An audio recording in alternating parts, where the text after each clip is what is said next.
안녕하세요. 반갑습니다. 오늘도 귀한 주일을 허락하신 주님께 감사드립니다.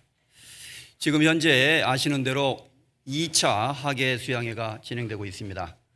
지금 이 시간에는 이요한 목사님께서 직접 복음을 증거하고 계시는 시간인데요. 많은 분들이 간절한 마음으로 말씀을 듣는 가운데 많은 영혼들이 구원받고 이번에 거듭나서 돌아올 수 있도록 함께 기도하는 마음으로 말씀을 들으면서 함께 해주시면 감사하겠습니다. 다 같이 머리 숙여서 기도드리겠습니다. 우리를 언제나 변함없이 사랑하시는 살아계신 거룩하신 하나님 아버지, 우리의 영혼을 죄와 사망으로부터 구원하여 주시고 영원한 천국에 들어갈 수 있도록 우리를 구원해 주시고 우리에게 소망을 주신 하나님께 감사드립니다.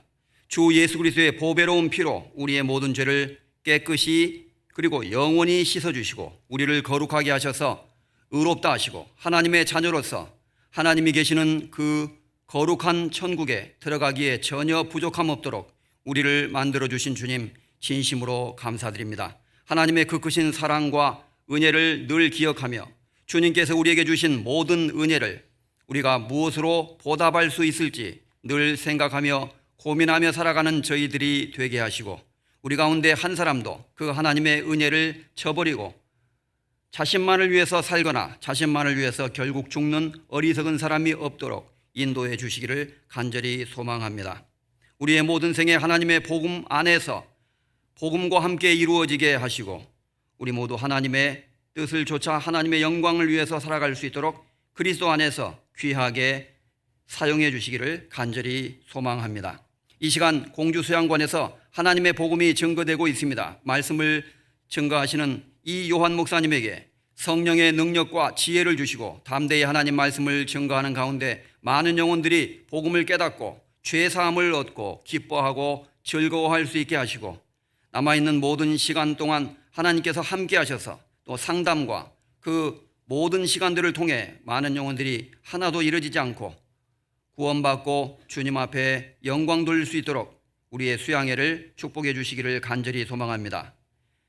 계속되는 수양회를 통해서 전국의 많은 영혼들이 주님 앞으로 돌아오게 하시고 우리 의정부교회도 4차 농선부 수련회 그리고 5차 의정부 수련회 함께 참여하는 가운데 새로 인도하고자 하는 많은 영혼들 주님 앞으로 인도해서 구원의 열매를 맺고 하나님 앞에 기쁨과 영광 돌리는 시간으로 채워주시기를 간절히 소망합니다. 남아있는 모든 시간들 하나님의 전능하신 손에 온전히 맡기고 의지하면서 우리를 언제나 변함없이 사랑하시는 우리 주 예수 그리스도의 이름으로 감사하며 기도드렸습니다. 아멘. 다 같이 시편 84편 찾겠습니다. 구약성경 863페이지.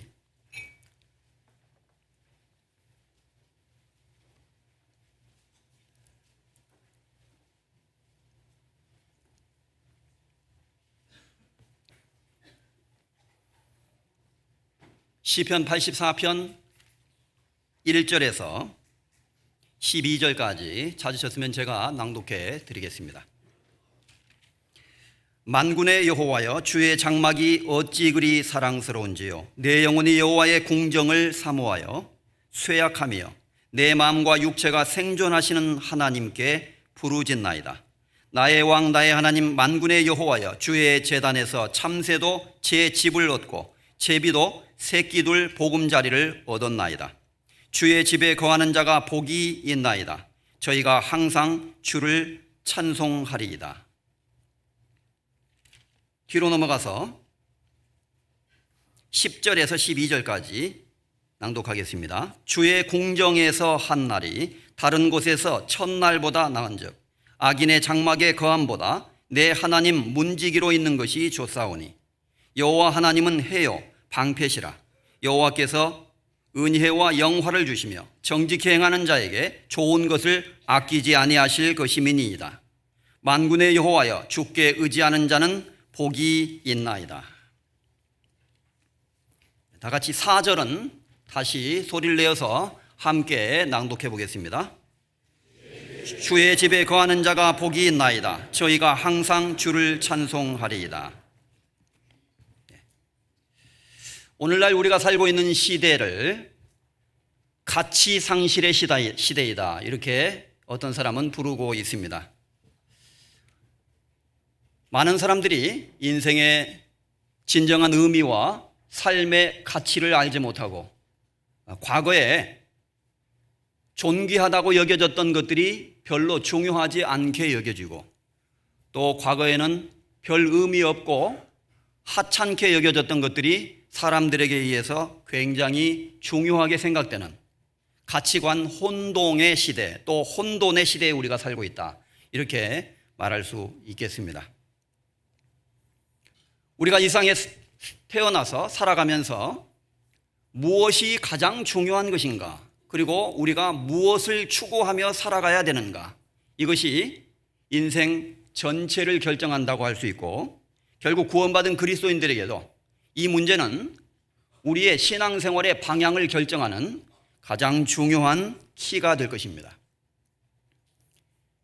내가 가장 소중하게 생각하는 것, 그리고 내가 가장 가치 있게 여기는 것, 그것을 위해서 결국 사람은 시간을 투자하고 에너지를 투자하고 또 모든 것을 투자하면서 살아갈 수밖에 없는 것입니다. 여기 시편의 기자는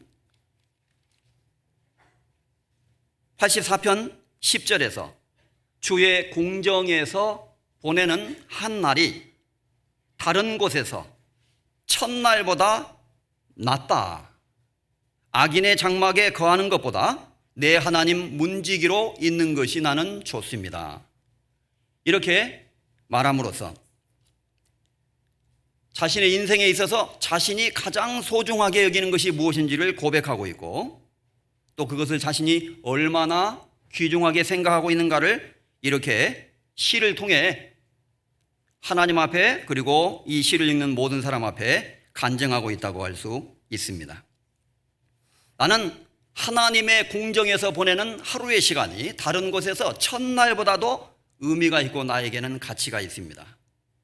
왜냐하면 11절에 그 이유를 말씀했는데, 여호와 하나님은 해요 방패시라. 여호와께서 은혜와 영화를 주시며 정직히 행하는 자에게 좋은 것을 아끼지 아니하실 것임이니이다. 왜냐하면 하나님은 나의 인생에 있어서 태양과 같습니다. 해와 같습니다. 그리고 방패와 같습니다. 태양이 없이는 어떤 생명체도 생존할 수 없듯이 나의 존재의 의미는 바로 나의 태양이신 하나님에게 있습니다. 그분이 존재하심으로 내가 존재하는 것이고, 그분이 나와 함께 하심으로 나의 인생은 의미가 있습니다. 그리고 우리의 인생 속에 고난과 어려움이 있을지라도 하나님은 또 나에게 방패와 같으신 분이십니다. 언제나 나를 지켜주시고 나를 보호해 주십니다. 여호와께서는 은혜와 하나님의 영화를 주십니다. 정직히 행하는 자에게 좋은 것을 아끼지 않으시는 분이라는 것을 나는 분명히 알고 믿고 있습니다. 정직히 행하는 자, 하나님을 의지하고 신앙생활하고 있는 사람에게 하나님은 결국 은혜와 영화를 주시는 분이라는 것을 나는 알고 있기 때문입니다. 따라서 만군의 여호와 주께 의지하는 자는 복이 있나이다, 이렇게 간증하고 있습니다.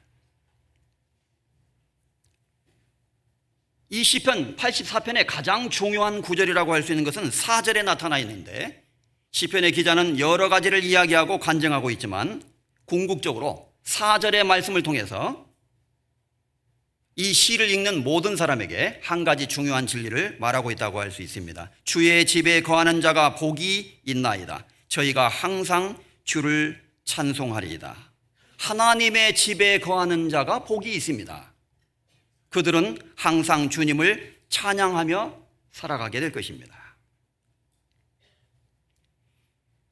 그리고 2절에 말하기를 내 영혼이 여호와의 공정을 사모하여 쇠약하며 내 마음과 육체가 생존하시는 하나님께 부르짖나이다. 만군의 여호와여 주의 장막이 어찌 그리 사랑스러운지요.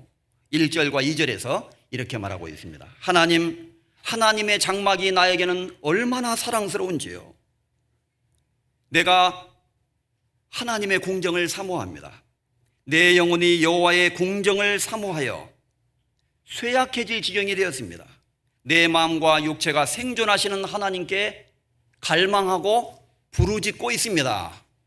이렇게 말함으로써 하나님의 성막 그리고 하나님의 성전을 향한 자신의 사랑과 간절함을 표현하고 있습니다. 지난 시간에 이 시를 통해서 살펴본 것처럼 시편 84편의 여호와의 궁정은 바로 구약시대의 성막, 성전을 말하고 있고, 유대인들은 그곳에 와서 하나님께 기도하고 제사를 드리고 예배를 드렸는데, 바로 유대인들이 성전에 들어왔을 때, 성막에 들어왔을 때 마당에 들어와서 하나님 앞에 기도하고 제사를 드릴 수 있었습니다. 다시 말해서 그들이 그 하나님의 성막과 성전에 와서 하나님께 기도하고 하나님을 섬기고, 그리고 하나님과 교통하는 그 시간을 그렇게 간절히 사모하고 소원했다는 것을 시를 통해서 표현하고 있는 것입니다.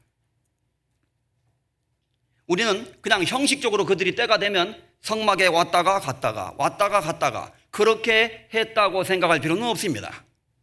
그들은 하나님의 정해진 절기의 때에 또는 필요한 때에 성막에 왔지만 하나님을 갈망하는 마음으로, 하나님을 사랑하는 마음으로, 결코 형식이 아니라 하나님과 교제하는 마음으로 성막과 성전에 찾아왔던 사람들이 있었던 것입니다. 신앙심을 가졌던 구약의 성도들은 그러한 갈망 속에서 하나님을 섬기고 하나님의 말씀을 따라서 살았다는 것을 알 수가 있죠. 지금 우리가 신앙생활하는 것도 마찬가지입니다. 우리가 분명히 아는 대로 성막은 훗날 성전이 되었고, 성전은 예수 그리스도의 육체를 상징하고, 또 예수님의 죽음과 부활 이후에 이 땅에 있게 될 교회, 하나님의 성전이 되어가고, 에베소서에 있는 말씀처럼 하나님이 거하시는 교회를 모형적으로 보여주었던 것입니다. 이 성막은 바로 하나님이 계시는 곳이었고 하나님의 집이었고, 오늘날 저와 여러분이 신앙생활하는 하나님의 교회를 가리키고 있다고 성경 스스로 분명히 말씀하고 있는 것입니다.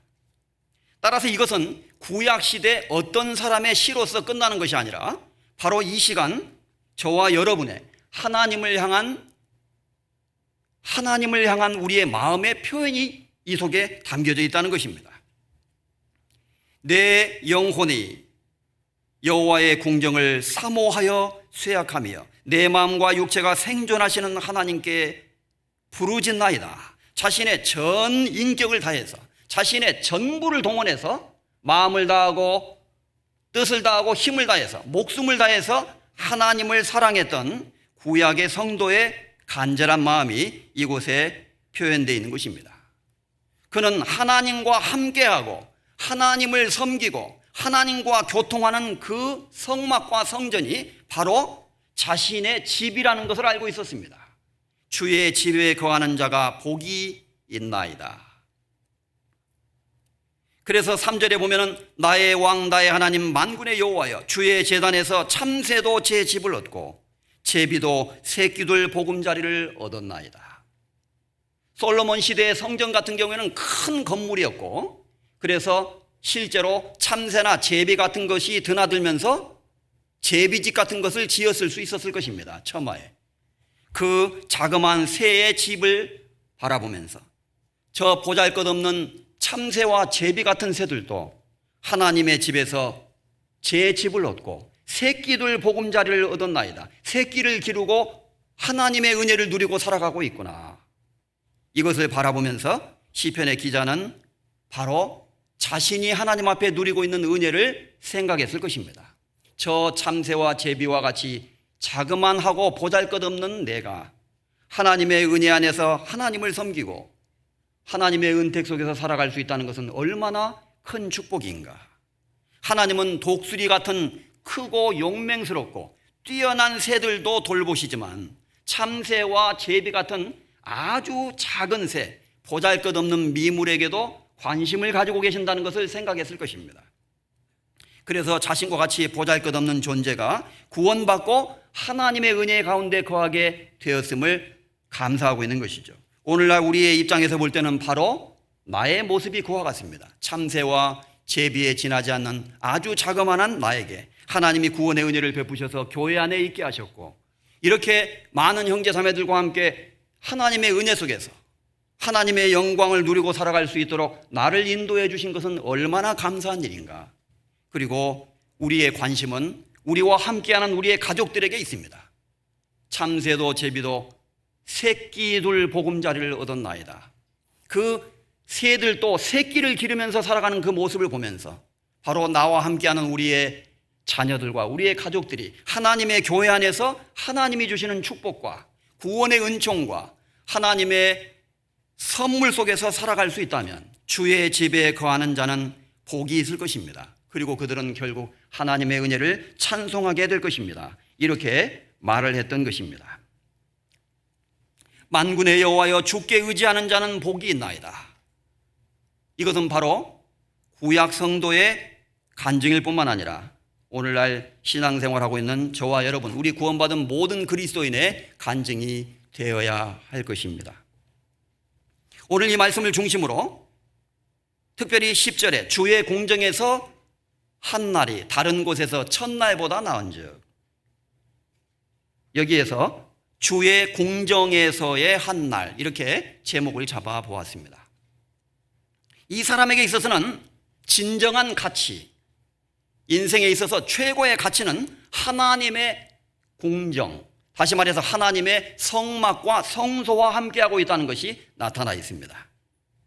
세상 사람들은 삶의 의미와 가치를 알지 못하기 때문에 헛된 일에 분요하며 재물을 쌓으나 누가 취할는지 알지 못하나이다.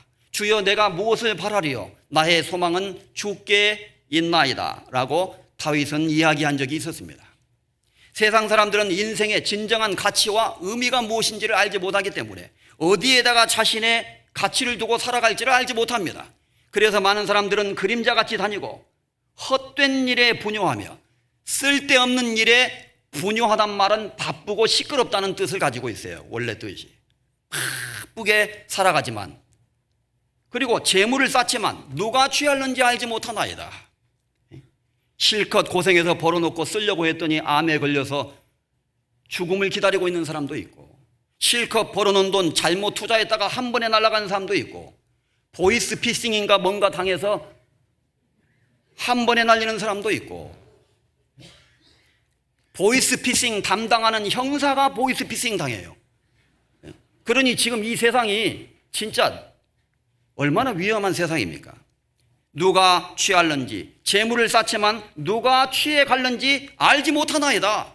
내가 주님, 주여, 내가 무엇을 바라리요? 나의 소망은 주께 있나이다. 하나님, 내가 무엇을 바라겠습니까? 오로지 하나님만을 바라고 나는 살아가고 싶습니다. 주의 집에 거하는 자가 복이 있나이다. 여기서 말하는 집은 우리가 눈으로 생각하는, 눈에 보이는 단순한 집을 말하는 것이 아니라는 것을 누구든지 알 수 있습니다. 이 집은 하나님과 함께하는 곳, 하나님이 계시는 곳, 주의 집에 거하는 자가 복이 있나이다 그랬고, 11절에는 정직히 행하는 자에게 하나님의 은혜가 있다 그랬고, 12절에는 주께 의지하는 자가 복이 있다고 말했습니다. 결국 주의 집에 거하는 자라는 말은 하나님의 집에서 하나님을 의지하고 하나님 말씀을 순종하면서 정직히 살아가는 사람, 하나님의 그 약속을 의지하면서 살아가는 그 사람을 말하는 겁니다. 하나님과 함께하는 곳, 하나님이 같이 계시는 곳, 그곳이 하나님의 집이에요.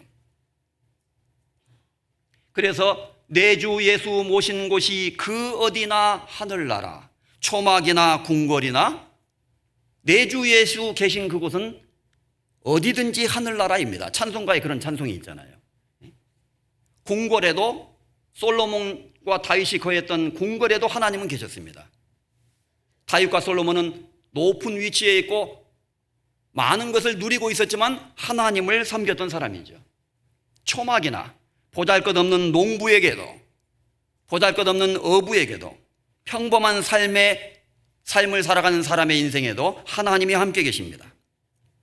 그래서 우리가 하나님과 함께하는 곳이라면 그곳이 우리의 집입니다.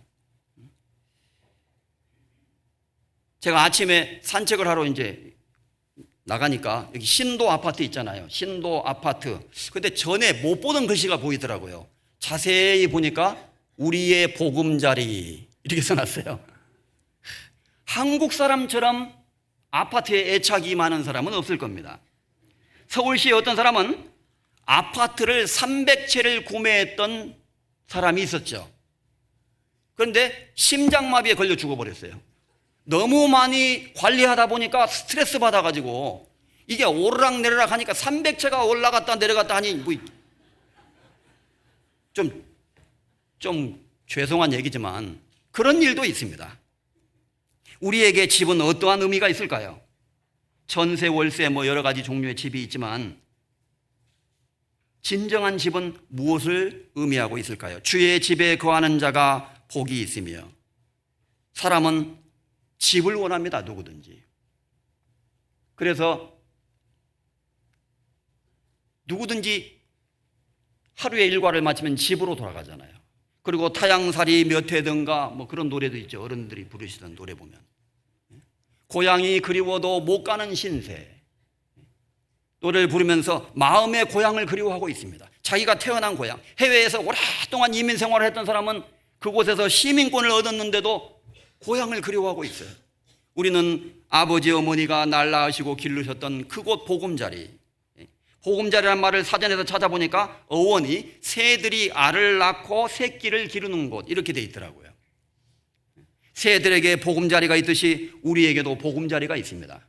그 보금자리가 과연 30몇 평 아파트일까요? 그보다 더 고귀하고 의미 있는 보금자리가 우리 모두에게 있을 겁니다. 그래서 사람은 집을 바라고 있는 거예요. 영혼이 쉴 수 있는 곳, 우리의 영혼의 안식처를 바라고 있죠. 미국 가곡 중에 즐거운 나의 집이라는 가곡이 있습니다. 즐거운 곳에서는 날 오라 하여도 내 쉴 곳은 작은 집 내 집뿐이라. 음정은 잘 모르겠는데 어쨌든 비슷해요. 그런 노래가 있습니다. 유명한 노래인데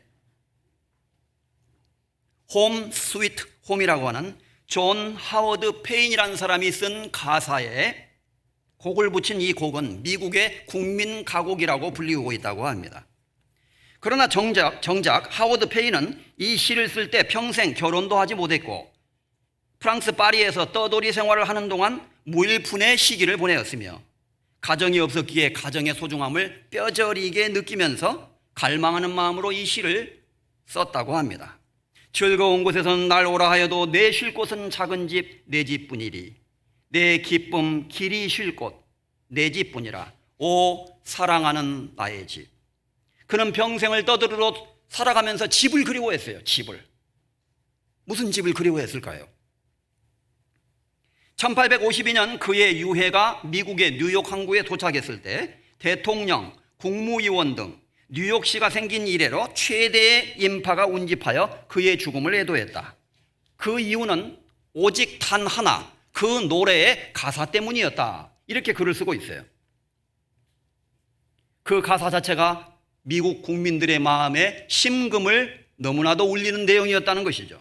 왜냐하면 집이 없는 사람은 없었고 또 집을 갈망하지 않는 사람은 한 사람도 없었다는 것입니다. 1862년 미국의 남북전쟁 당시 버지니아주의 워싱턴 DC 밑에 프레드릭스버그라는 곳이 있어요.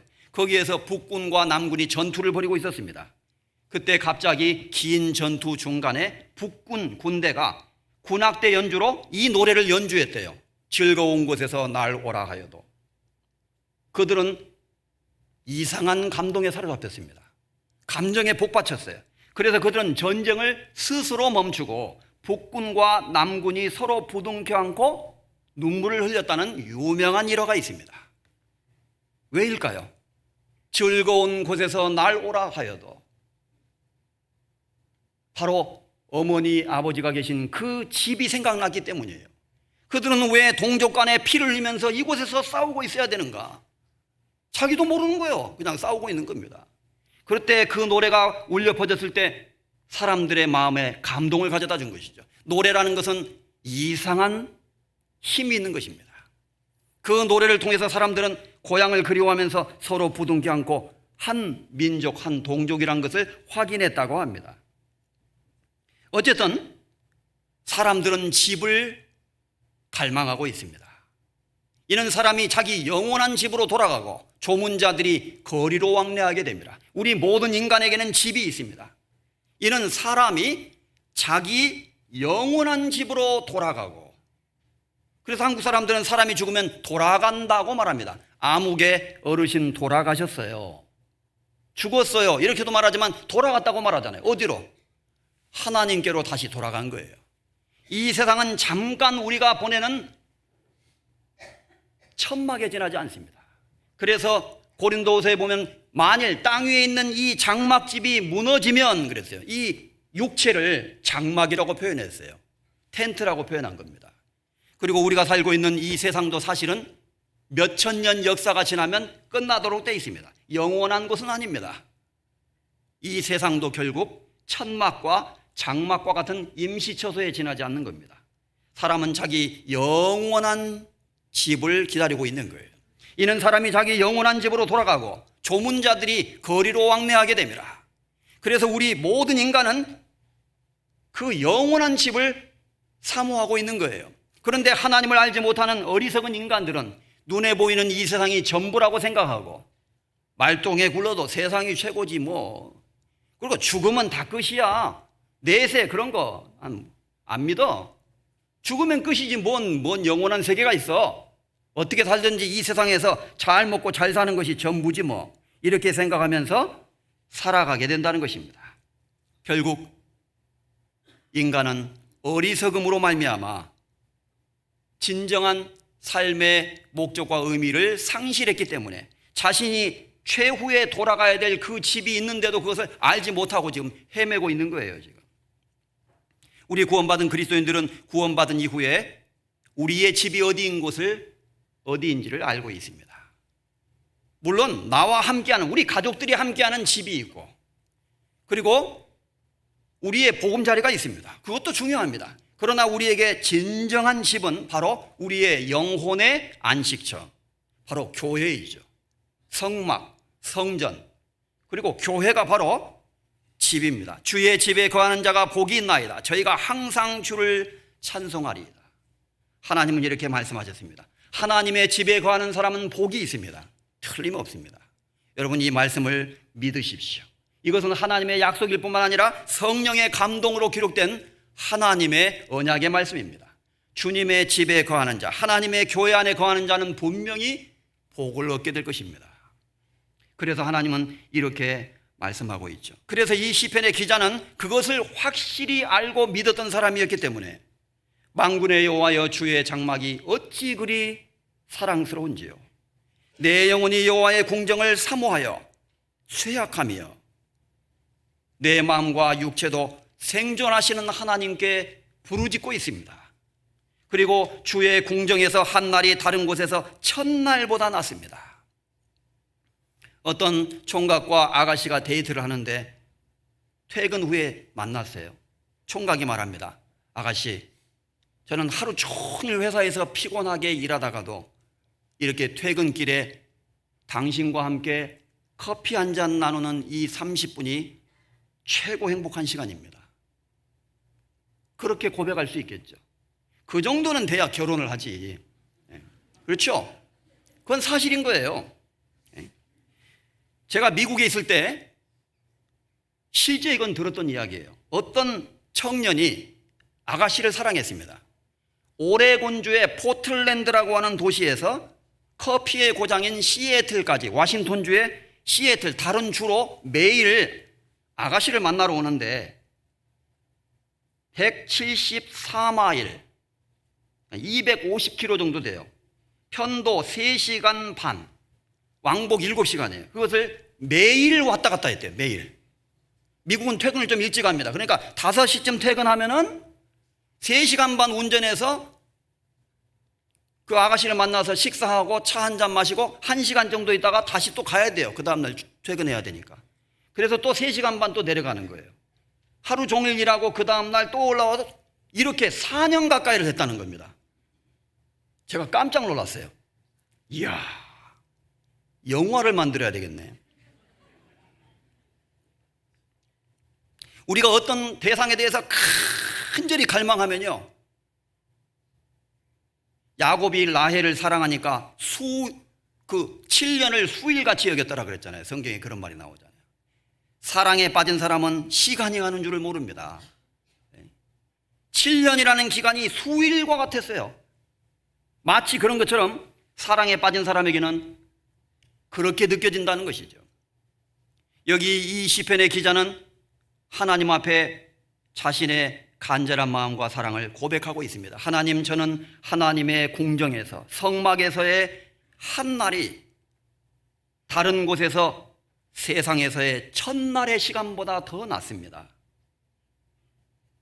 악인의 장막에 거하는 것보다 내 하나님 문지기로 있는 것이 좋사오니, 이렇게 하나님의 집에 거하는 자신의 기쁨과 감사를 노래하고 있다는 거예요. 그러니까 구약시대 성도들도 우리가 얼른 오해하면은 그냥 왔다가 갔다가 형식적으로 성막에 드나들었을 것으로 생각할 수 있지만 절대 그렇지 않다는 것입니다. 그런 사람도 있었겠지만 하나님을 간절히 사모하는 경건한 신앙인들, 하나님을 사랑하는 사람들은 하나님에 대한 열망을 가지고 살아가고 있었던 거예요. 그들은 무엇이 가장 중요한 것이고 그들의 인생에 있어서 가장 가치 있는 것인가를 분명히 알고 있었던 것입니다. 그래서 시편 26편 8절에는 내가 주의 계신 집과 주의 영광이 거하는 곳을 사랑하오니, 이렇게 말했고, 시편 65편 4절에 주께서 택하시고 가까이 오게 하사 주의 뜰에, 궁정에, 뜰에 거하게 하신 사람은 복이 있나이다. 우리가 주의 집 곧 주의 성전의 아름다움으로 만족하리이다. 하나님께서 선택해 주셔서 하나님 가까이 오게 하시고 하나님의 뜰에 거하게 하신 사람, 하나님을 섬길 수 있고 하나님께 봉사할 수 있도록 인도해 준 사람은 정말 복이 있는 사람입니다. 우리가 주의 집 곧 주의 집의 성전의 아름다움으로 만족하리이다. 여기서 아름답다는 말은 영문 번역에는 delightfulness 이렇게 번역이 되어 있더라고요. 기쁨, delight, 즐거움, 희열, 이런 걸 말하는 거예요. 하나님의 집에 거하는 자에게는 분명히 기쁨이라는 것이 있는 겁니다. 하나님이 주시는 성령으로 말미암은 신령한 기쁨이 있는 거예요.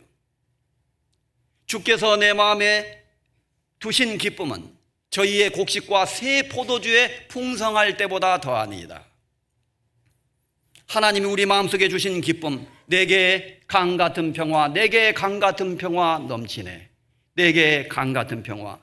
우리가 신앙생활을 통해서 하나님으로부터 받고 누리는 그 기쁨은 세상 사람들의 곡식과 포도주에 승할 때보다 더 나은 것입니다. 이 세상에서는 복권에 당첨됐을 때, 예를 들어서 새로운 신형 자동차를 뽑았을 때, 좋은 집을 새로 샀을 때, 등등의 세상의 기쁨 같은 것이 우리가 누릴 수 있는 기쁨 같은 것이 있겠죠. 그러나 주께서 내 마음에 두신 기쁨은 저희의 곡식과 새 포도주에 풍성할 때보다 더합니다. 이렇게 시편의 기자는 진심으로 노래하고 있는 것입니다. 그래서 여기 시편의 기자는 주님의 궁정에서의 한 날이 다른 곳에서 첫날보다 낫습니다. 그 어떤 것보다도 나은 것입니다. 이렇게 하나님과 함께하는 하루의 시간은 하나님과 상관없이 보내어지고 낭비되는 첫날의 시간보다 가치가 있습니다. 이게 맞나요? 정말일까요?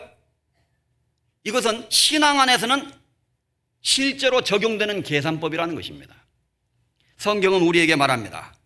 우리가 하나님과 함께하는 시간, 우리가 주 안에서 행하는 모든 것들은 하나님과 연관될 때 의미가 있는 거예요. 그리고 그것이 영원한 시간으로 카운트되기 때문에, 하나님과 연관된 것은 영원한 시간으로 계산되기 때문에 가치가 있는 겁니다. 하나님과 상관없는 것은 결국 휴지통에 버려지게 되는 거예요. 그것은 무의미한 것으로 별 의미 없는 것으로 마감을 하게 된다는 것입니다. 물론 우리가 이 세상에 사는 동안에는 우리의 육신적인 것은 하나님의 영광을 위해서, 너희가 먹든지 마시든지 무엇을 하든지 하나님의 영광을 위하여 하라. 그랬기 때문에 먹는 것, 마시는 것, 육신적인 것이지만 그것이 하나님과 연관되어서 이루어지게 될 때는 가치가 있게 되는 거예요. 하나님이 영광스러운 분이고 영원하신 분이기 때문에 그 영원하신 하나님의 시간 속에 포함되어서 이루어지는 일이기 때문에, 반대로 하나님과 상관없이 먹든지 마시든지 하면은 하나님과 관련 없는 것으로, 가치 없는 것으로 전락되게 되는 것입니다. 하나님과 상관 있는 삶만이 진정한 삶의 가치를 가지게 되는 것이죠.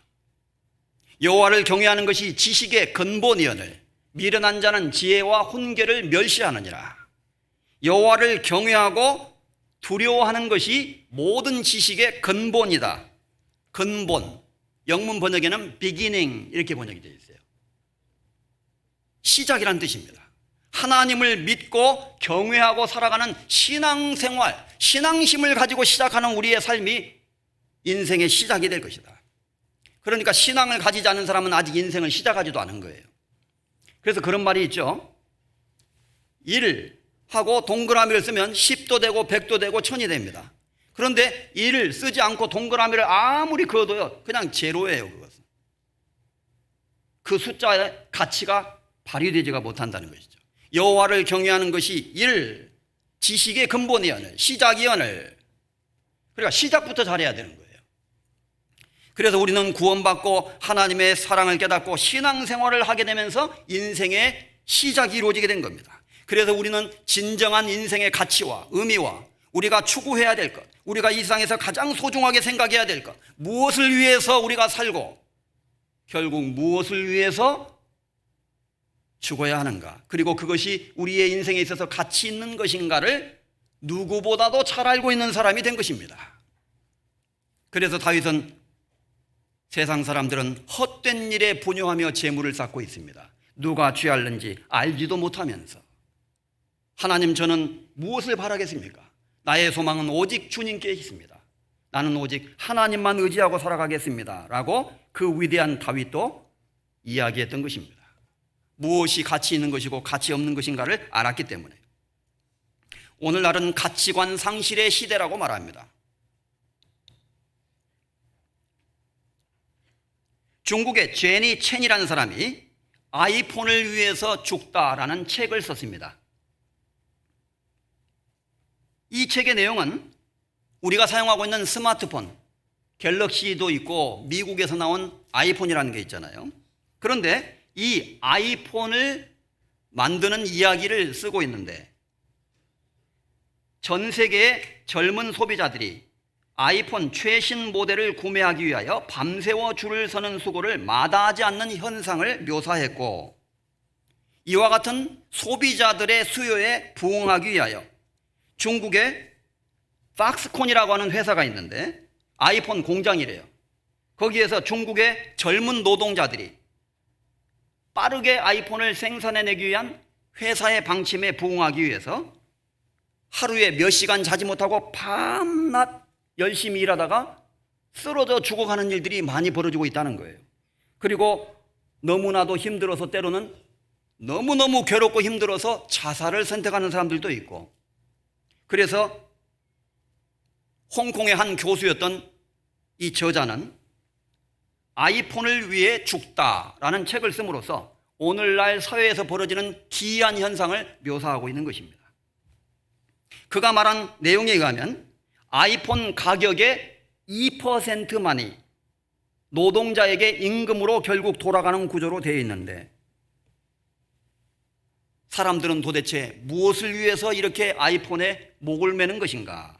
이렇게 말함으로써 아이폰을 위해서 죽다, 이렇게 사회의 현상을 꼬집기도 하고 묘사를 했던 것입니다. 오늘날 우리가 살고 있는 세상은 정말 놀라운 일들이 벌어지고 있습니다. 어떤 사람이 사람을 무차별하게 죽였습니다. 왜 죽였습니까? 한번 죽여보고 싶어서요. 영화 속에서 본 대로 죽여보고 싶어서 사람을 죽였다는 것입니다.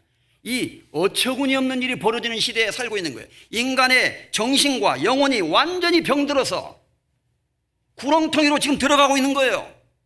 사탄이 입을 크게 벌려서 입을 크게 벌리고 사람을 그냥 송두리째로 지금 지옥으로 몰아가고 있는 겁니다. 하나님을 상실한 사람들, 하나님을 상실한 세대, 그래서 인생의 진정한 가치와 의미와 목적과 참다움이 뭔지를 알지 못하는 무서운 시대에 지금 우리가 살아가고 있는 것이죠. 오늘날은 한마디로 가치관 혼동의 시대다, 이렇게 말할 수가 있는 것입니다. 하나님을 알지 못한 사람은 지식의 근본도 시작하지 못한 거예요. 그래서 우리가 왜 살아야 되는지, 인생이 무엇인지, 인생의 의미와 가치가 무엇인지를 알지 못하기 때문에 가치 없는 것을 위해서 자신의 인생을 허비하고 진정한 가치 있는 것을 위해서는 열심을 내지 않고 아이러니하게도 모순된 삶을 살아가게 된다는 것이죠. 인생은 하나님을 위해서 창조되었고 하나님께서 우리 인생의 목적과 의미를 결정하십니다. 그래서 골로새서 1장에 보면 하나님이 우주 만물을 창조하셨는데 만물은 그를 위하여 창조되었고, 이런 말씀이 있어요. 만물은 하나님을 위해서 창조된 거예요. 이 강대상은 설교자를 돕기 위해서 만들어진 겁니다. 칠판은 판서를 위한 목적으로 만들어진 거예요.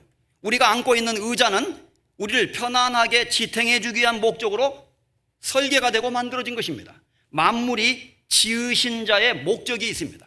인간은 왜 창조됐을까요? 여호와여, 사람이 무엇이간데 주께서 저를 알아주시며 인자가 무엇이간데 주께서 저를 권고하시나이까. 사람은 헛것 같고 그의 날은 지나가는 그림자 같습니다. 하나님, 도대체 사람이 무엇이길래 하나님은 그렇게 사람에게 관심을 가지고 계시고 인생에게 권고하십니까? 내가 볼 때 사람은 헛것에 지나지 않습니다.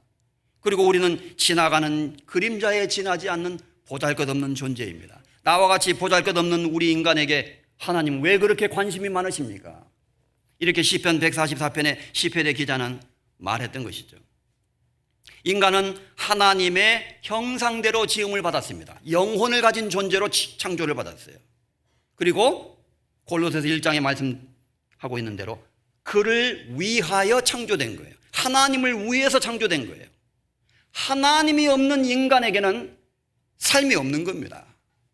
나를 만드신 분이 나의 존재의 의미와 가치를 결정하게 된다는 거죠. 이 단순한 사실을 우리는 성경을 통해서 분명히 알고 믿고 있는 사람들입니다. 그래서 새는 하늘을 날아다니도록 창조됐어요. 새가 하늘을 날아다닐 때 자유를 느끼는 거예요. 새장 안에 가다 놓으면은 내가 왜 살지? 초생의 의미가 무엇일까? 인생이 아니죠. 새니까 새조자 써서 초생은 무엇인가? 뭐 그럴 거야 아마 새가. 물고기를 어항 속에 가다 놓으면은 물고기도 스트레스 받습니다. 바닷속의 물고기는 마음대로 바닷물을 헤엄쳐 다니도록 그렇게 설계된 거예요. 그때 물고기의 존재의 의미와 가치가 나타나는 겁니다.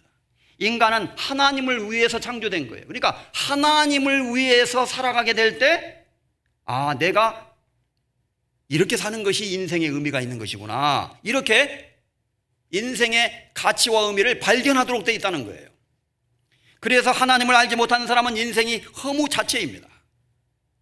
인생은 의미 없는 시간의 반복일 뿐입니다. 헛되니 모든 것이 헛되도다. 사람이 해 아래에서 수고하는 그 모든 수고가 자기에게 무엇이 유익한고 다 바람을 잡으려는 것이로다. 다 영혼을 괴롭게 하는 것이로다. 헛되니 하나님을 알지 못한다면 주께서 우리 인생을 어찌 그리 허무하게 창조하셨는지요.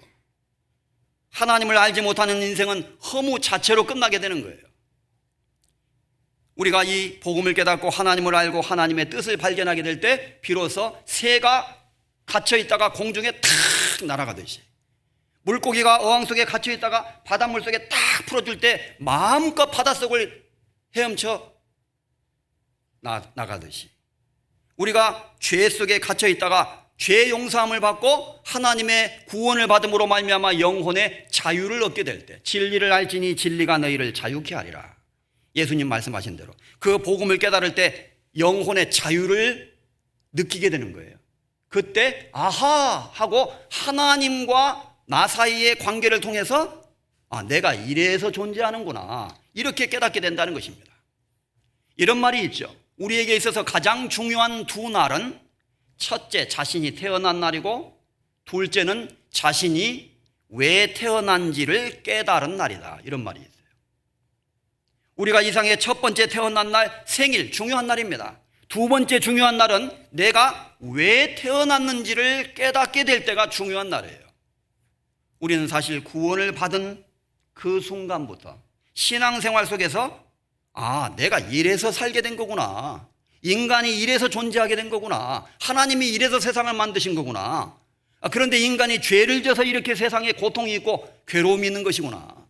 그래서 인간은 구원을 받아야 되는구나. 그래서 구원을 받고 하나님과 다시 연결될 때 인간에게는 진정한 기쁨과 만족이 있는 것이구나. 그것을 스스로 알게 된다는 거예요. 우리는 그를 위하여 창조되었고 하나님을 위해서 창조됐기 때문에 하나님을 위해서 살아갈 수 있도록 구원을 받아야만 창조의 의미가 발휘되는 거예요. 인간의 의미와 가치는 바로 영혼에 있다는 것이죠. 그래서 예수님은 마태복음 16장 27절에 사람이 만일 온 천하를 얻고도 자기의 목숨을 잃으면 무엇이 유익하겠느냐? 무엇을 주고 제 목숨과 바꾸겠느냐? 라고 말씀하셨어요. 이 세상에서 가장 귀중하고 존귀한 것은 바로 우리의 영혼이라는 것을 말씀하셨죠. 사람이 만일 온 천하를 얻고 자기의 목숨을 잃으면 무엇이 유익하겠냐? 예수님의 말씀은 너무나 합당하신 말씀이었죠. 무엇을 주고 제 목숨과 바꾸겠느냐? 가장 가치 있는 것이 인간의 목숨이라는 것을 말씀하셨어요. 예수님 말씀하시는 목숨은 여기 목에 붙어 있는 70년, 80년짜리 목숨을 말하는 게 아니에요. 인간에게 주신 영원한 목숨, 영원한 생명, 영혼의 존귀한 가치에 대해서 말씀하신 겁니다. 사람이 만일 온 천하를 얻고 생명을 잃어버린다면, 그리고 예수님을 알지 못하고 죽어서 둘째 사망, 영원한 지옥의 불못에 떨어지게 된다면 무슨 유익이 있겠느냐? 무엇을 주고 제 목숨과 바꾸겠느냐? 그래서 히브리서 2장에는 우리가 이같이 큰 구원을 등한히 여기면 어찌 피하리요? 라고 성경도 스스로 말씀하고 있는 거죠. 이같이 큰 구원을, so great a salvation, 영문 번역에는 great라는 단어가 들어가 있어요. 위대한, 소중한, 가치 있는 이같이 큰 구원을 등한히 여기면, 이렇게 소중한 것을 소중하지 않은 것으로 하찮게 여긴다면 그 사람이 하나님 앞에 받을 형벌이 얼마나 중하겠느냐, 이렇게 성경도 경고하고 있죠. 그래서 성경 스스로가 이같이 큰 구원이라고 그랬어요. 얼마나 구원이 소중하고 귀중한 것이면 성경 말씀 스스로가 큰 구원, 이같이 큰 구원이라고 말씀하셨겠습니까? 예수님이 하신 말씀과 같은 말씀입니다. 사람이 만일 온 천하를 얻고 자기의 목숨을 잃으면 무엇이 유익하겠느냐? 이같이 큰 구원을 등한히 여기고 결국 멸망에 이르게 된다면 그 사람의 인생에 무슨 의미가 있고 가치가 있겠느냐라고 말씀하신 거죠. 목숨보다 중요한 것은 없다. 다시 말해서 영원한 것, 하나님과 관련된 영원한 것, 그것만이 가치 있는 거예요. 이 세상에서 우리가 육신적으로 일하고 먹고 누리고 돈을 벌고 하는 그것은 영원한 것을 위한 도구일 뿐입니다. 그것도 중요합니다. 올바르게 사용할 때는. 그러나 궁극적으로는 영원한 것만이 가치 있는 것이라는 것을 말하는 거죠. 욥기 2장 4절 762페이지입니다. 욥기 2장 3절 4절입니다. 여호와께서 사단에게 이르시되 네가 내 종 욥을 유의하여 보았느냐? 그와 같이 순전하고 정직하여 하나님을 경외하여 악에서 떠난 자가 세상에 없느니라. 네가 나를 격동하여 까닭없이 그를 치게 하였어도 그가 오히려 자기의 손전을 굳게 지켰느니라. 사단이 여호와께 대답하여 가로되 가죽으로 가죽을 바꾸오니 사람이 그 모든 소유물로 자기의 생명을 바꾸올지라. 이게 무슨 말일까요? 여기 4절에 사탄이 하나님의 말씀을 받아서 대답하는 내용이 있습니다.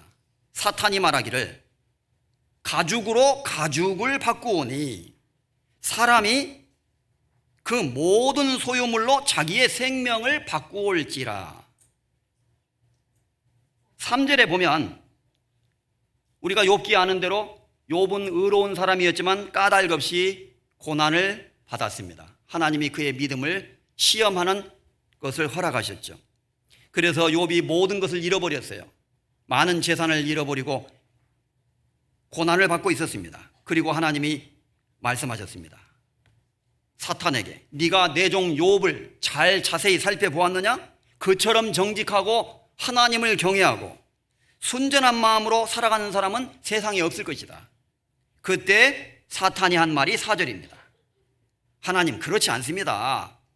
가죽으로 가죽을 바꾸오니 사람이 그 모든 소유물로 자기의 생명을 바꾸는 법입니다. 이 다른 번역에는 이렇게 번역이 되어 있습니다. 그러자 사탄이 하나님께 대답했습니다. 가죽으로 가죽을 바꾸는 법입니다. 사람이란 제 목숨 하나를 건지기 위해서 내놓지 못할 것은 없는 법이죠. 이런 의미였다는 것입니다. 또 다른 번역에는 가죽은 가죽으로 바꾸는 법입니다. 사람이 자기의 생명을 구하기 위해서는 무엇이든지 포기할 것입니다. 그러니까 하나님이 욥을 봐라.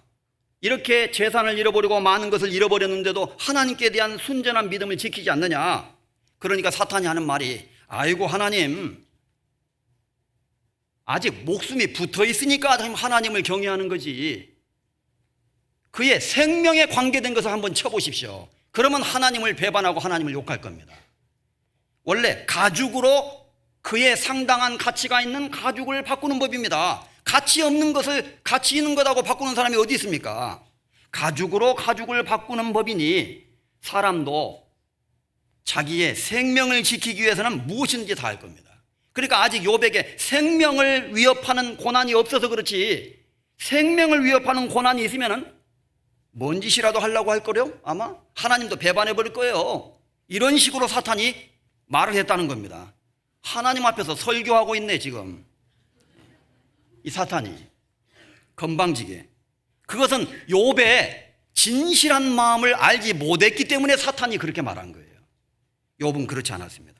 어쨌든 이 말 속에, 사탄이 한 이 말 속에 중요한 진리가 나타나 있는 거예요. 사탄도 알고 있습니다.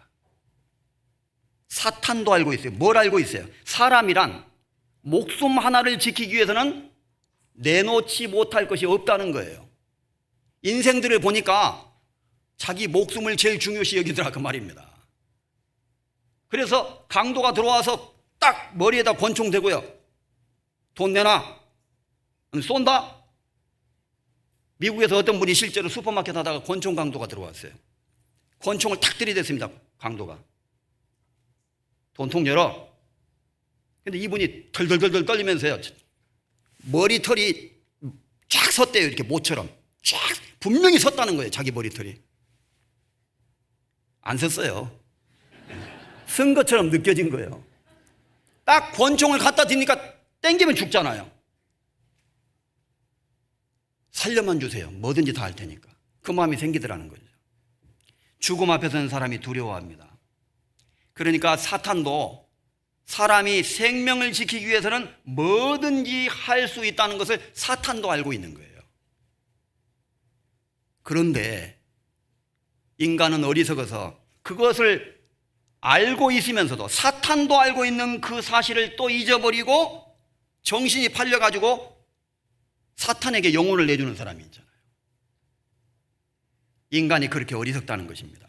가장 가치 있는 것, 그것이 무엇인지를 알지 못하는 거예요. 그래서 세상 사람들은 헛된 일에 분요하며 재물을 쌓고 있습니다. 별로 가치 없는 것을 위해서 자신의 목숨을 버리는 거예요. 인생을 허비하고 모든 것을 다 바치고 나중에는 허무밖에 없어요. 돈 많이 번 사람도 쓸 때 그것이 자기 돈이지 은행에 아무리 가지고 있어요 소용없어요. 그거. 돈은 쓸 때 자기 돈입니다. 은행에 100억 원, 1000억 원 가지고 있어도 그건 은행 돈이에요. 엄격히 말하면. 그러니까 빨리 써야 되겠구나. 그 말이 아니고요. 어쨌든 실제 그렇다는 것이죠. 의미 없는 거예요.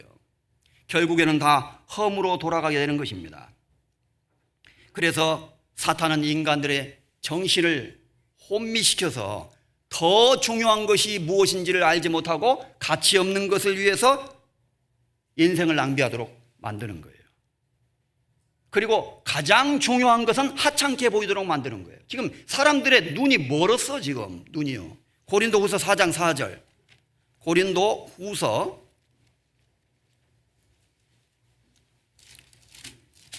4장 4절입니다.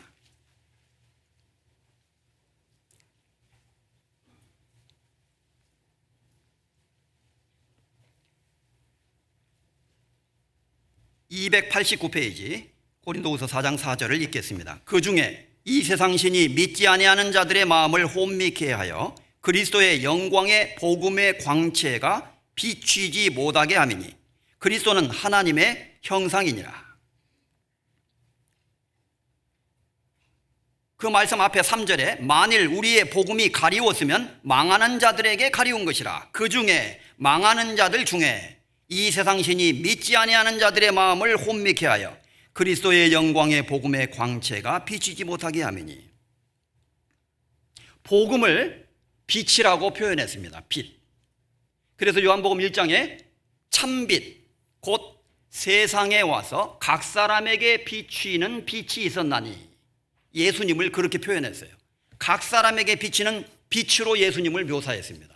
그리고 그 예수님에 관한 소식이 복음이죠. 우리가 복음을 듣는 것은 마치 커튼을 열고 바깥에 있는 햇빛을 집 안으로 들어오게 하는 것과 같은 일입니다. 그런데 어떤 사람은 마음 문을 꼭 닫아놓고 커튼을 탁 치고요. 난 안 들어. 난 안 믿어. 난 내세 그런 거 별로 관심 없다고. 난 그냥 이렇게 살다가 죽을 거야. 말똥에 굴러도 세상이 최고지. 이런 식의 생각을 가지면서 하나님을 믿지 않으려고 하는 사람이 있다는 겁니다. 만문 다 열어놓고 내 구주를 영접하라 찬송이 있잖아요. 우리가 복음을 들을 때 만문을 활짝 열고 마치 커튼을 열고 햇빛을 받아들이듯이 하나님의 그 복음의 메시지, 용서의 은혜의 말씀을 마음속에 받아들일 때 빛이 비치우듯이 그 복음의 빛이 우리 마음속에 비치우게 되는 거예요. 그래서 6절에는 어두운 데서 비치리라 하시던 빛이 비치리라 하시던 그 하나님께서 예수 그리스도의 얼굴에 있는 하나님의 영광을 아는 빛을 우리 마음에 비추셨느니라. 이렇게 연결시키고 있죠. 어두운 데서 빛이 있으라 하시던 그 하나님이 예수 그리스도의 그 영광을 아는 그 빛을, 하나님의 그 영광의 빛을 우리 마음 가운데 비추신 것이다. 우리가 복음을 깨달을 때. 그런데 이 복음이 비치고 있는데 가리우고 있는 일도 있다. 복음을 가리우고 있는 일인데 그건 사탄이 방해하고 있기 때문이다. 그런데 만일 가리웠다면 망하는 자들에게 가리운 것이다. 복음을 듣지만 듣고도 안 믿는 사람, 결국은 멸망하는 사람들에게는 복음이 가리워지고 있다고 할 수 있는 것이다. 어떻게? 이런 방식으로 복음이 가리워져 있는 거다. 그 중에 이 세상 신이 믿지 아니하는 자들의 마음을 혼미케 하여 그리스도의 영광의 복음의 광채가 비치지 못하게 하고 있는 것이다. 이 세상 신은 마귀를 말하고 마귀가 사람들의 마음을 혼미케 해서 복음의 빛을 비치지 못하게 한다 그랬어요. 옛날 구미호가 사람 잡아먹을 때 어떻게 잡아먹는 줄 아시죠? 옛날 이야기. 신사 양반이 산길을 가는데 구미호가 나타났어요. 꼬리 9개 달린 여우가. 어떻게 잡아먹는다고요? 그 앞에서 막 계속 제주를 넘는데요. 뱅글뱅글 돌면 신사 양반이 이렇게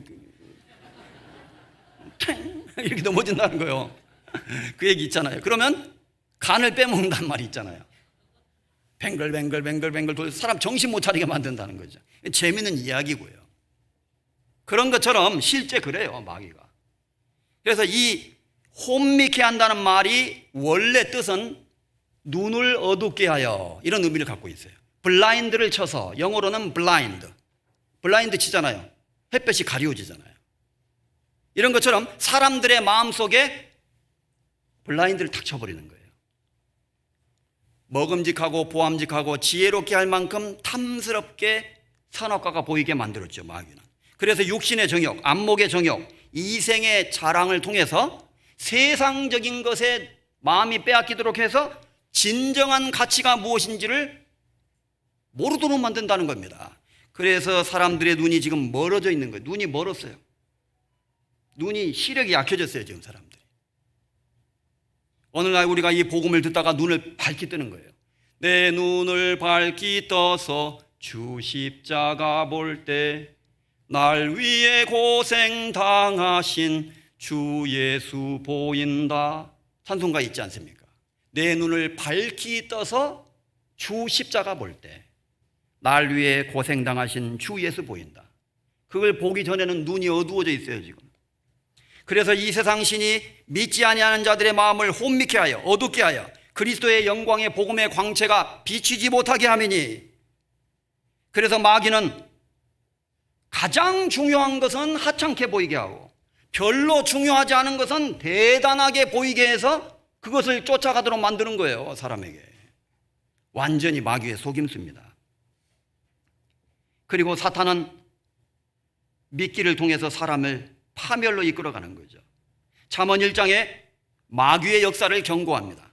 내 아들아, 악한 자가 너를 꿰을지라도 좇지 말라. 그들이 네게 말하기를 우리와 함께 가자. 우리가 가만히 엎드렸다가 사람의 피를 흘리자. 죄 없는 자를 까닭없이 숨어 기다리다가 음부같이 그들을 산채로 삼키며 무덤에 내려가는 자 같게 통으로 삼키자. 통으로 그냥. 사탄은요, 달콤한 것을 뿌려줘요, 사람에게. 솜사탕을 뿌려준다고요. 그러다가 그걸 계속 따라가면 마지막에 통째로 지옥으로 끌고 가버립니다.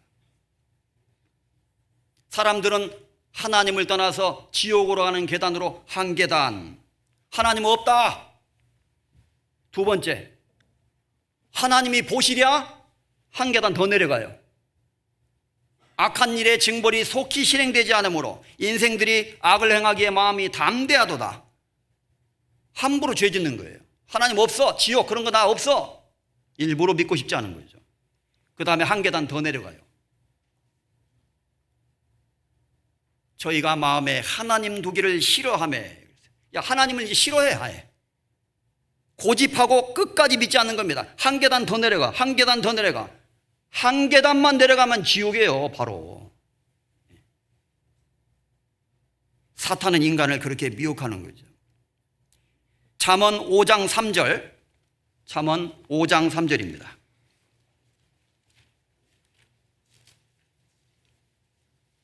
(914페이지)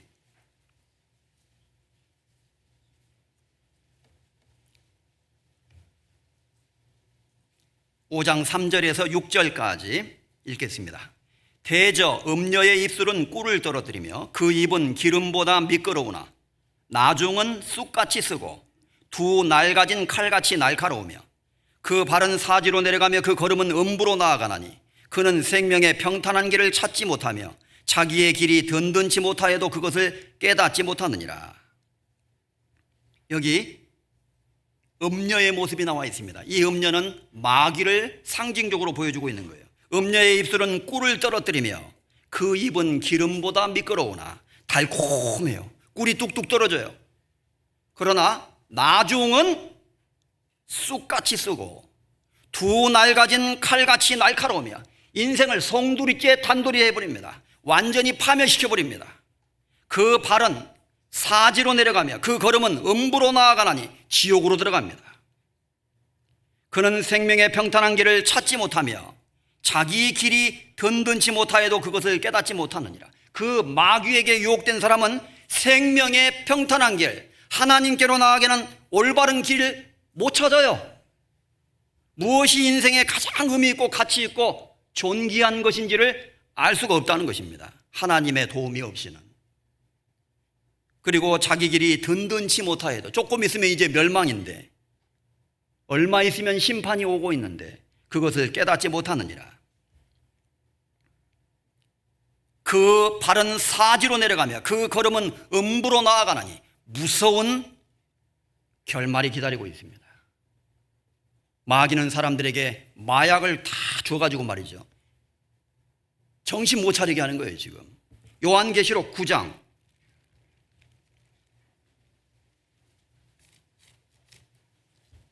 요한계시록 9장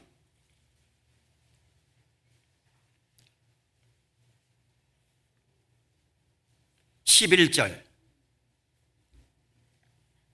408페이지입니다. 저희에게 임금이 있으니 무저갱의 사자라.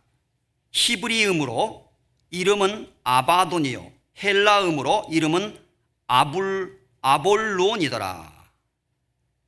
여기 마지막 7년 환란 때 전쟁이 벌어지는 그 가운데 여기 귀신의 이름이 여기 기록되어 있는 거예요.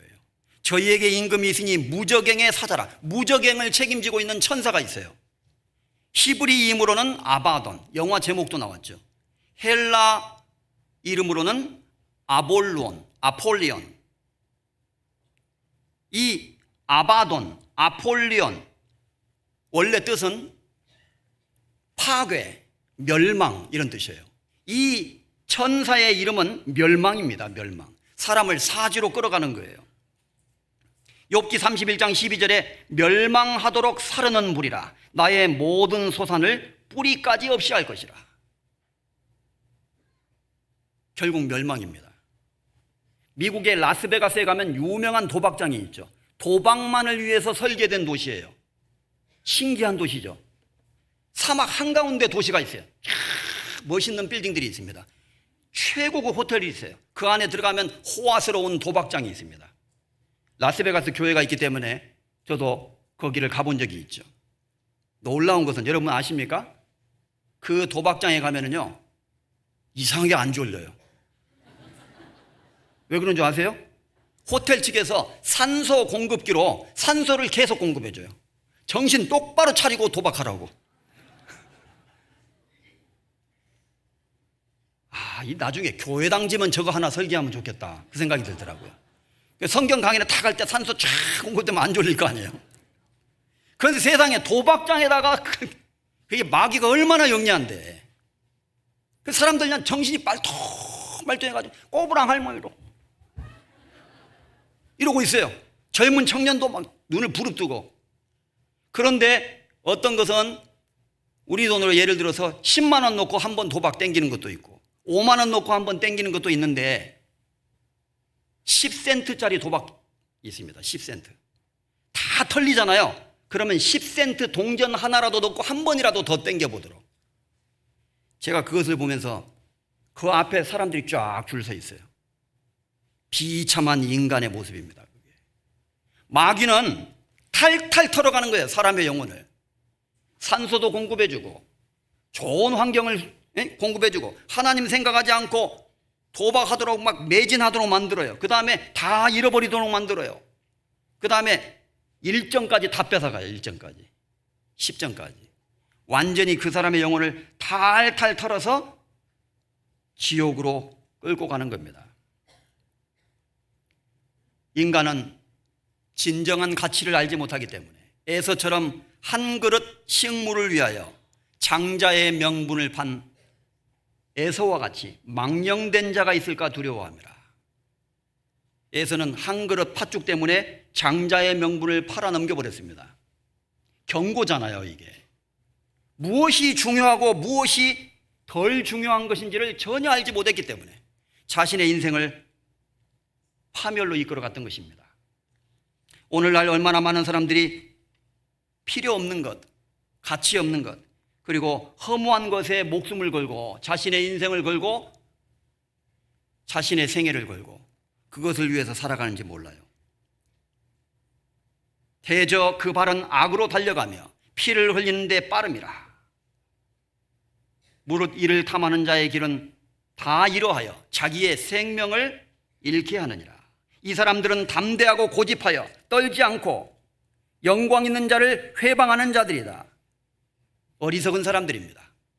슬기로운 자는 재앙을 보면 숨어 피하여도 어리석은 자들은 나아가다가 해를 받느니라. 결국 하나님을 알지 못하는 사람들은 무엇이 중요한 것인지, 무엇이 가치 없는 것인지를 분별 못하기 때문에 정신 못 차리고 있는 거예요. 결국 자신의 생명을 잃게 하고 자신의 영혼을 잃게 하는 그 일에 자기 스스로 빠져들어가는 거예요. 우리 구원받은 그리스도인들은 무엇이 귀중한 것인지를 알고 있습니다. 그래서 성경은 말합니다. 잠언 1장에 여호와를 경외하는 것이 지식의 근본이여는 가장 중요한 것이다. 잠언 2장에 지식을 불러 구하며 명철을 얻으려고 소리를 높이며 은을 구하는 것 같이 그것을 구하고 감추인 보배를 찾는 것 같이 그것을 찾으라. 하나님을 아는 지식, 하나님을 아는 지혜, 그리고 하나님 자신 예수 그리스도를 지혜라고 잠언에서는 말합니다. 지혜를 얻는 것이 은을 얻는 것보다 얼마나 나은고, 지혜는 진주보다 귀하니 너의 사모하는 모든 것으로 이에 비교할 수 없도다. 지혜는 하나님을 아는 것과 하나님을 알고 섬기고 살아가는 그 신앙생활, 그리고 그것을 통해서 인간이 하나님께로부터 받을 수 있는 축복은 우리가 사모하는 그 어떤 것하고 비교 대상이 안 된다 그랬어요. 성경은 그렇게 말합니다. 잠언 4장 6절에 지혜를 버리지 말라, 7절에 지혜가 제일이니 지혜를 얻으라. 지혜가 제일이다 그랬어요. 잠언 8장 11절에 대저 지혜는 진주보다 나음으로 무릇 원하는 것을 이에 비교할 수 없음이니라. 지혜는 진주보다 나은 것입니다. 이 세상에 우리가 추구해야 될 그 어떤 것보다도. 그래서 사도 바울은 빌립보서 3장 7절에 무엇이든지 내게 유익하던 것을 내가 그리스도를 위하여 해로 여기고 또한 배설물로 여김은 내 주 그리스도 예수를 아는 지식이 가장 고상함을 인함이라. 내가 그를 위하여 모든 것을 잃어버리고 배설물로 여김은 그리스도를 얻고 그 안에서 발견되려 함이니. 바울은 그렇게 말했습니다. 바울은 왜 그렇게 살아갈 수 있었을까요? 무엇이 가장 소중한 것인지를 알았기 때문이라는 겁니다. 주의 공정에서 한 날이 다른 곳에서 천날보다 실제로 나은 거예요. 신앙의 눈을 가지고 바라본 사람은 실제로 그게 이해가 되는 겁니다. 우리가 행하는 모든 것, 그래서 우리가 복음과 함께 수고하고 수양회 때 같이 힘을 모아서 땀을 흘리고 기도하고 새로운 영혼들을 위해서 돕고 우리가 교회 안에서 행하는 모든 것은 영원한 시간하고 카운트 되는 겁니다. 맞죠? 영원한 거예요. 그래서 바울은 모든 것을 다 잃어버려도 좋다. 내 주 예수 그리스도를 아는 지식이 가장 고상하기 때문에. 베드로도 말했습니다. 예, 주님, 우리가 모든 것을 버리고 주를 쫓았나이다. 모든 것을 버리고 주를 쫓았습니다. 예수님이 말씀하셨습니다. 나와 복음을 위하여 집이나 형제나 자매나 어미나 아비나 자식이나 전토를 벌인 자는 금세에 있어 집과 형제와 자매와 모친과 자식과 전토를 100배나 받되 핍박을 겸하여 받고 내세에 영생을 받지 못할 자가 없느니라. 이것은 우리가 이렇게 열심히 살면은 그 결과로 구원을 해주고 천국 보내준다, 그 말이 아닙니다. 이것은 상급을 말하는 거예요. 모든 것을 버리고 주를 쫓았나이다. 그래서 성경에 나오는 신앙인들은 그 모든 것보다도 하나님과 함께하는 시간이 가장 귀한 것이고 가장 소중한 것인가를 분명히 알았던 사람들입니다. 우리도 그렇게 고백해야 되겠습니다. 주의 공정에서 한 날이 다른 곳에서 천날보다 낫습니다. 정말로 그렇게 고백해야 돼요. 그 진정한 가치와 의미를 우리가 안다면 하나님 안에서 어떻게 살아야 될지를 우리가 더 알 수 있을 것입니다. 우리 가운데 한 사람도 자신의 인생을 허비하거나 가치 없는 것을 위해서 낭비하는 사람이 없었으면 좋겠습니다. 하나님은 우리를 사랑하십니다. 그리고 우리에게 가장 좋은 길, 가장 선한 길, 가장 가치 있는 길이 무엇인지를 이미 보여주셨습니다. 그 길을 향해서 우리가 앞으로 더욱더 나아가야 되겠습니다. 그리고 그리스도 안에서 발견돼야 돼요.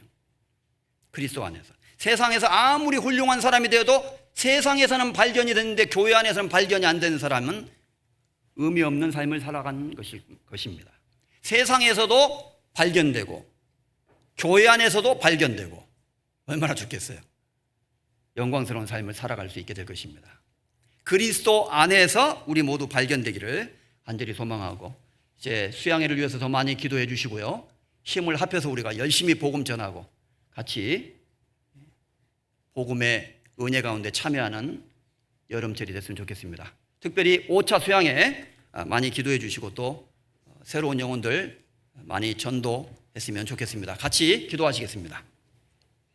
우리를 사랑하시는 거룩하신 하나님 아버지, 하나님께서 우리에게 주신 그 크고 놀라운 은혜를 늘 기억하며 하나님께 감사하며 우리의 생애를 통해서 무엇을 추구하며 무엇을 위해서 살아가야 할지 늘 가르쳐 주셔서 하나님의 뜻에 순종하는 저희들이 되도록 인도해 주시기를 간절히 소망합니다. 우리 의정부교회 주님께서 더욱 사랑하시고 하나님의 반석 위에 말씀 위에 굳건히 세워주시며 많은 은혜로 또 구원받은 열매로 채워주시기를 소망합니다. 계속되는 학예 수양에 오늘 복음이 전해지고 상담이 진행됩니다. 많은 영혼들 구원받게 해주시고 이번 수양회를 통해서 전국에 이뤄진 영혼들이 주님 앞으로 돌아와 기쁨과 영광이 되게 하여 주옵소서. 우리를 언제나 사랑하시는 우리 주 예수 그리스도의 이름으로 감사하며 기도드렸습니다. 아멘.